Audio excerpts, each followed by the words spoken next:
Hello, I'm John Cunningham, and welcome to another episode of the RedChip Money Report. For those of you new to the show, RedChip is an investor relations, media, and research firm focused on emerging growth companies.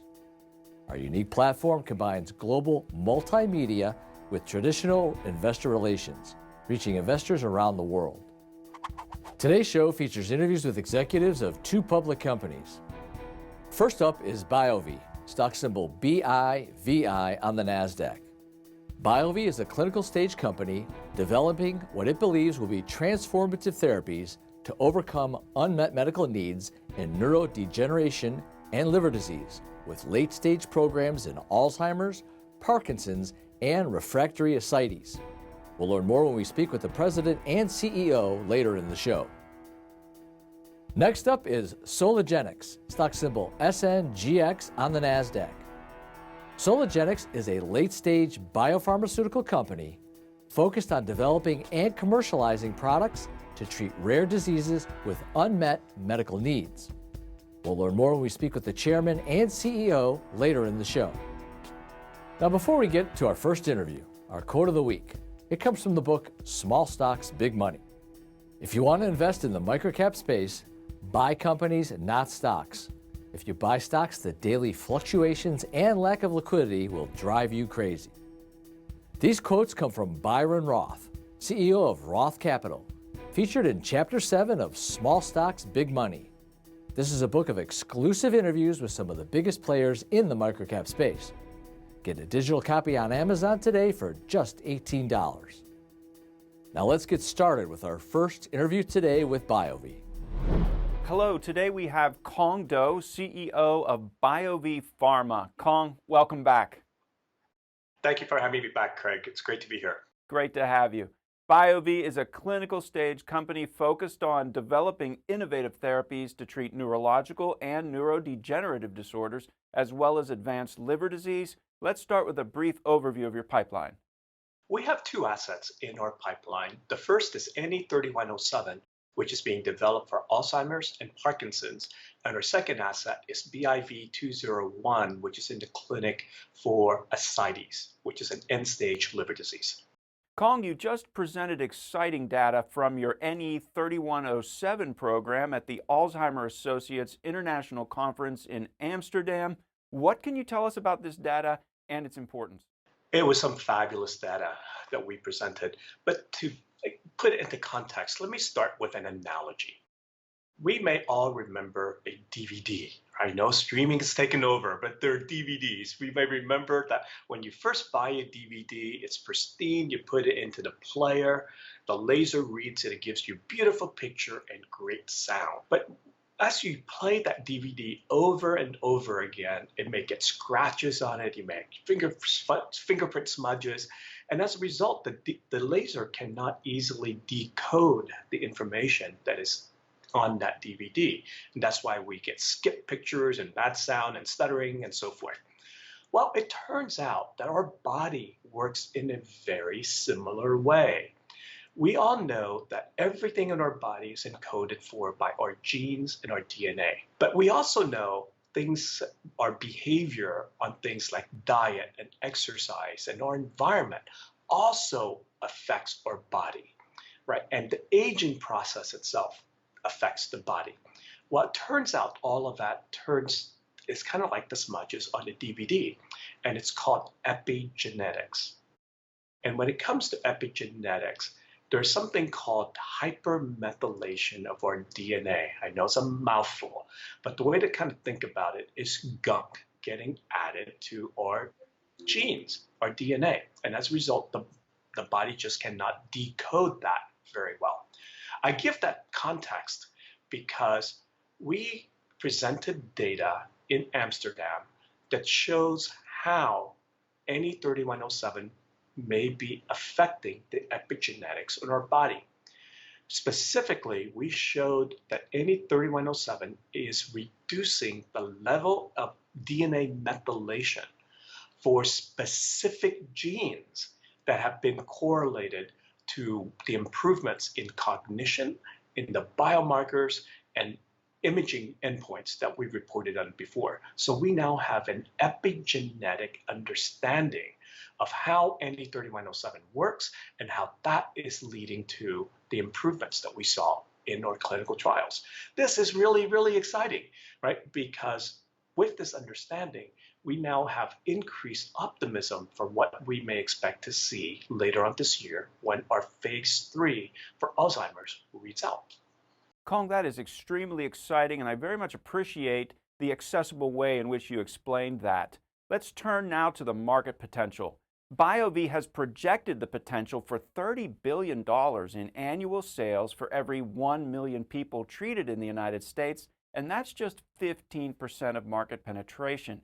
How does the cost of your treatment compare to others in development?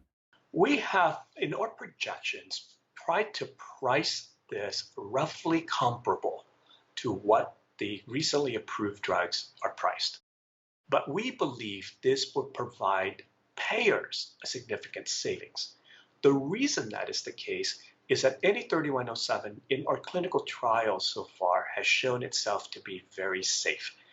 Right? So there has been no difference in the adverse events for those treated with 3107 compared to those treated with placebo. So this is a significant advantage because the patients will not need to have monitoring, regular scans, imaging scans, and so forth. And 3107, in addition, is a capsule. So patients take 2 capsules a day, whereas the competitive products that have been approved are infusions. Right? So when you add in the cost of infusion, the cost of imaging, the cost of essentially regularly testing these patients, that is a significant cost adder to the healthcare system that we essentially would be avoiding. You know, Kong, your ascites and Parkinson's programs also represent billion-dollar opportunities, in fact, multi-billion-dollar opportunities. Give us a snapshot of the commercial potential for these programs and the current estimated timeline to approval and launch. We believe NE3107 may have the potential to be the first new therapy for Parkinson's disease in over 5 decades. The results that we provided from our phase 2 program showed the drug's intrinsic promotoric activity. And most significantly, it showed that it was able to help patients maintain what's called the morning on symptom. You and I take it for granted that when you wake up in the morning, we can just get out of bed. But unfortunately, that is just not the case for many Parkinson's patients because they are on a drug called levodopa, which is essentially the standard of care that has been around for 50 years. But levodopa, unfortunately, has what's called a short half-life. It doesn't act very long. So it wears off overnight. So when Parkinson's patients wake up in the morning, they have locked muscles. They're stiff and often cannot get out of bed. Right? So a third of the patients treated with NE3107 with levodopa in our trial were able to get out of bed in the morning. So our experts were very, very excited about this compared to like none of those that were treated with levodopa alone. So this led our experts to get us focused on what's truly the biggest unmet need right now, which is make sure that patients can get out of bed in the morning. They have motor control in the morning, right? And we believe now this could be developed as a monotherapy of just 3107 alone, and it could become first-line therapy for patients when they're diagnosed. So this is a huge potential. We believe that this could easily become a $3-5 billion drug when fully developed. Super exciting stuff, Kong. You've got these multiple late-stage programs underway. Let's look ahead for a moment here. What are some of the catalysts that investors can expect over the next 6 to 12 months? The big catalyst that everyone is paying attention to is the readout of our big phase 3 trial in mild to moderate Alzheimer's patients. That trial has been fully enrolled since February, and that is expected to have data readout in the late October, November timeframe of this year. So everyone is focused on that. In between now and afterwards, there's just the usual starting new trials, doing other things, but the big data readout is in the late October, early November timeframe, we hope. Management, of course, is a key factor in the success of all companies, and especially smaller cap companies. Kong, who are some of the key players on your team? We have a fabulous senior leadership team where literally everyone on the team has 30 years of experience developing drugs. Our head of R&D and Chief Medical Officer is Joe Palumbo, a very, very experienced person with the experience of running hospitals. He ran psychiatry for Johnson & Johnson Janssen. He also worked for Mitsubishi, helped essentially led development and commercialization there, early commercialization. And he was the first person to get an ALS drug approved in the United States. And our team, we have the trio of Clarence Allam, Chris Redding, and Steve White, whom we call the fathers of NE3107. They have been working on this molecule for a long time. Steve synthesized it, discovered it. Chris and Clarence have taken it through the clinical trials, gotten everything scaled up in manufacturing, so it just doesn't get more experience than this. And our head of regulatory spent 15 years at the FDA before joining a CRO, also leading regulatory activities. Right, so we believe we have a fabulous team with the potential, the knowledge, and the track record of developing drugs, and we think we can do the same thing here with 3107. Kong, it's all such an exciting story. Let's distill it down into an essential value proposition now. Why should investors take an interest in BioVie right now? I believe BioVie has perhaps the most exciting portfolio in biotech. We have a molecule in NE3107 that has the potential to be the first truly effective drug for Alzheimer's, because in trials so far, it's demonstrated that it could reverse the cognitive decline in Alzheimer's disease. And it can do so because it works on a completely different mechanism than any of the other drugs that have been tried. We understand this drug, we understand this mechanism, and now for us, it's just going through the motions of finishing this clinical trial to demonstrate the result later on this year. So for those who look at our science and believe in our science, now is a great time to enter and support our company and essentially be on the early side of a data readout. A positive readout in October, November should bring a big catalyst and hopefully share appreciation for our shareholders. Now, to get more information on BioVie, visit biviinfo.com. You'll see research reports, fact sheets, presentations, and the latest videos. It's all free. You can even subscribe to email alerts to stay on top of the latest news. You can also call 1-800-RedChip to speak to a specialist if you have any questions. We also have a free weekly newsletter you can subscribe to at redchip.com, featuring emerging growth companies like BioVie. Again, visit redchip.com and subscribe today. In addition to our newsletter, you can also order your copy of Small Stocks, Big Money. This is a book written by RedChip's CEO, featuring interviews with some of the biggest players in the microcap space. Order your copy on Amazon today for just $18. Now let's move on to our next interview today with Soligenix. Chris, great to meet you. Thanks for being with us. Thanks for having me. Soligenix, a late-stage biopharma specializing in developing and commercializing products to treat rare diseases with unmet medical needs. Chris, give us a brief overview of your pipeline. Sure. Our focus is really orphan and rare diseases, areas of unmet medical need. We really look to areas in oncology and inflammation, which we have late-stage assets that are in phase 3, as well as what's I think unique about Soligenix. We have a separate public health solutions business segment that's been funded entirely by the U.S. government to date, in excess of $80 million, focused on heat-stable vaccines for emerging infectious diseases, biodefense, as well as a COVID-19 vaccine. So quite a robust pipeline for a company our size. Soligenix successfully completed its phase 3 study for Hybrid, and you're now preparing for an important FDA meeting to discuss the design of a second pivotal phase 3 study, Chris. And what can you tell us about the statistical significance of the results of that first phase 3 study? Hybrid is our late-stage therapy. We focus here on a disease called cutaneous T-cell lymphoma. And what we do with Hybrid is we apply Hybrid to the skin, and then we apply state visible fluorescent or LED light to shrink the lesions on the skin.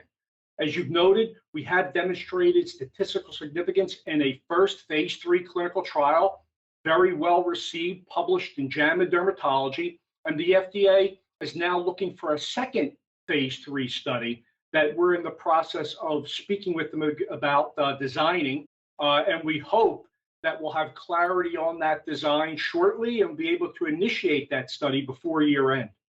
You also have late-stage assets targeting head and neck cancer as well as Crohn's disease, plus a phase 2A study in psoriasis that is actively enrolling patients. What can you tell us about these programs, Chris? Sure. We focus on the oral mucositis and head and neck cancer, as well as pediatric Crohn's disease. These are separate molecules, different molecules. One is an injectable known as SGX 942 for oral mucositis and head and neck, and the other for pediatric Crohn's is an oral medication called beclomethasone dipropionate. Our research name is SGX 203. There we've generated a lot of good data around both of these programs. And where these programs are right now is we are looking for additional funding, namely through partnership. So in a number of discussions with potential partners across both those programs, we'll see if we do get the partnership or not. You know, I don't talk about those until we actually have something signed, but a lot of activity going on there. And then the program in psoriasis that you noted is an active program. This uses the same ingredient that is in the hybrid. And it's also treated the same way, applying the drug, which we call research name SGX 302 for psoriasis, to the psoriasis lesions or plaques, and then the visible light shrinks those lesions or plaques. And we've already demonstrated positive proof of concept in a phase 1/2 study in psoriasis, so we know the drug works. And we are now moving to enrolling in a phase 2A study where we're looking to just look at different ways to treat, to optimize the treatment in psoriasis. And we expect data for that study by the end of the year. Chris, that is an impressively diverse array of activities your company is involved in. Tell us how large the addressable market opportunity would be for your specialized biotherapeutics business segment. Across specialized biotherapeutics, approximately $2 billion in global market potential. This is driven a lot by psoriasis, which is a much larger indication, as you would imagine, not only in the US, but worldwide. That's in excess of $1 billion. And then the other programs we have, like hybrid and cutaneous T-cell lymphoma and pediatric Crohn's disease, as well as the biodefense, the public health. These are all markets that are several hundred million in global market potential each. So I think quite a nice commercialization pipeline as well moving forward, if and when we get these drugs across the finish line with the FDA. Chris, let's turn now to a second business segment for Soligenix, this one targeting public health solutions, and it has been funded, importantly, primarily through government grants. Tell us more. Sure. As you noted, this is funded by the government in excess of $80 million to date, and it really focuses on heat-stable vaccines for emerging infectious disease, biodefense. And what I think is intriguing there is everyone now is quite familiar with COVID vaccines and Pfizer and Moderna's vaccines that required strict freezing for storage, for distribution. Our vaccines do not require that. So we can now have a vaccine that we can ship worldwide if need be. We have data in excess of 1 year that shows that we can store our vaccines at over 100 degrees Fahrenheit and they maintain their activity, zero degradation. So very important. And we are looking at these in areas like Ebola, Marburg virus, which you're hearing a lot in the news right now, COVID-19, as well as biodefense like a ricin vaccine. So quite a lot of potential here around this heat stabilized platform for the vaccines. And the nice thing, as you noted, it's funded by the government, right? So that's a level of validation. Government funding and getting those grants and contracts is quite competitive. So you're competing with a lot of other academic institutions, other companies and scientists, and we've been able to have a nice level of success there in securing that funding. So that has helped us really move the programs forward in lockstep with the government, but also build out a more robust pipeline than you would typically see for a company our size with multiple shots on goal to mitigate risk, a lot of financial portfolio. So I think a nice aspect there, and also that government funding does help us manage our burn rate at times, offsetting burn and extending cash runway. So that's been very helpful for a small business like Soligenix as well. Chris, I'd like you to take a moment to wrap everything up into an essential value proposition. Why should investors take an interest in Soligenix right now? I think when you look, it's a combination of the risk profile and diverse pipeline, right? And I think for us, with Hybrid already achieving success in a phase 3 study and statistical significance, and having to essentially replicate that in a second study, increases the probability for success extremely well. And I think that in and of itself is an important value proposition given where our market cap and stock price is today. But then behind that, we have a number of other programs, all generated positive data in diseases that we're developing. So proof of concept is there, biological activity is there, and now it's just advancing those through the development pipeline. And as I noted, with the public health, that's a nice added piece and upside or dimension to the company, where you now have multiple heat stable vaccines moving forward with government funding that allows us to advance multiple programs, multiple shots on goal to mitigate risk. But I think the key, as I said, are late stage assets that have already demonstrated statistical significance in the diseases in which they're looking to treat, and we're extending that. So I think that is an important element whenever you're looking at drug development, biotech, at companies that you're investing in is, what data have they generated? Have they generated disease population that they're looking in? To what effect? And is it a clear path forward? And for us, it is, because we treat rare diseases, orphan diseases, where there is not that typical competition you would see in large disease indications. And many times we're the first or in a unique position to come to market in these particular diseases, like cutaneous T-cell lymphoma. It's an amazing story, Chris. Thank you for sharing it with us today. Oh, it's my pleasure. Thank you for having me. Now, to get more information on Soligenix, visit SNGXinfo.com. You'll see research reports, fact sheets, presentations, and the latest videos. It's all free. You can even subscribe to email alerts to stay on top of the latest news. You can also call 1-800-RedChip to speak to a specialist if you have any questions. We also have a free weekly newsletter you can subscribe to at redchip.com, featuring emerging growth companies like Soligenix. In addition to our newsletter, you can also order your copy of Small Stocks, Big Money. This is a book written by RedChip CEO, featuring interviews with some of the biggest players in the microcap space. Order your copy at Amazon.com today for just $18. Now let's recap the companies you met today. First, you met BioVie, stock symbol BIVI on the Nasdaq. BioVie is poised for significant catalysts in the second half of 2023, including data readouts from its Alzheimer's phase 3 trial, expected in the third quarter, as well as interim data readouts from the company's planned phase 3 study in Parkinson's, which could lead to FDA approval as early as 2024. Learn more at BIVIinfo.com. Then you met Soligenix, stock symbol SNGX on the Nasdaq. Soligenix is a late-stage biopharmaceutical company offering a robust pipeline of multiple fast-track and orphan-designated products with the potential for significant commercial returns of approximately $2 billion in global annual sales. The positive, statistically significant results achieved in the company's phase 3 study of Hybrid have been published in JAMA Dermatology, and Soligenix is now preparing to meet with the FDA to discuss the design of the second confirmatory phase 3 study. Learn more about this exciting opportunity by visiting SNGXinfo.com today.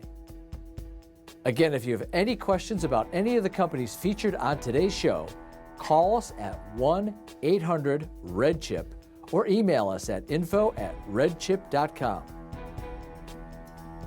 In closing, remember, while small caps can provide significant gains, you must be prepared for the downside.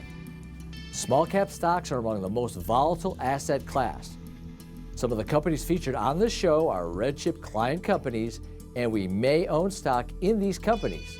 So please always read our disclosures at redchip.com. Thanks for being with us today. We'll see you next week with some new exciting emerging growth company.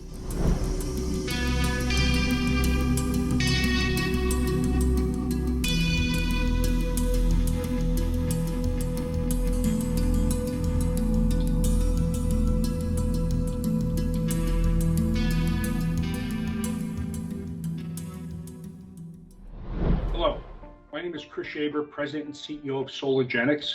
We are a publicly traded Nasdaq listed company. Our symbol is SNGX. Soligenix is a late-stage biopharmaceutical company focused on developing and commercializing products to treat rare diseases and areas of unmet medical need.